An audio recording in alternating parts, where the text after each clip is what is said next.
بسم الله الرحمن الرحیم والعصر ان الانسان لفی خسر الا الذین آمنوا وعملوا الصالحات و تواصوا بالحق و تواصوا بالصبر. من آینده اندیشم قسم میخورد به زمان و زمانه که همه آدمیان در خسرانند مگر آنهایی که حق میگویند و صبر میکنند. سالها سعی کردم حق بگویم و صبر کنم تا زیان نبینم. من به مردمان ایران میگویم این رنجها پاسخ داده خواهد شد. خدای ایران زنده است. مردم باور کنید خدا هست و خدای ایران زنده است و خدای ایران را برق خواهد ساخت. من به این امر یقین دارم و یکی از مقاطع اساسیش در سال 1410 به بعد هست.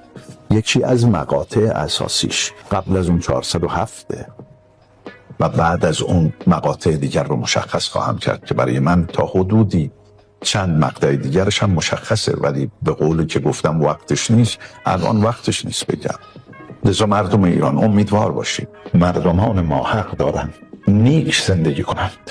ایرانیان حق دارند بدرخشند، اما حق ندارند ظلم کنند و برای 4 الف حرکت کنند: آزادی، اعتدال، آرامش و آسایش.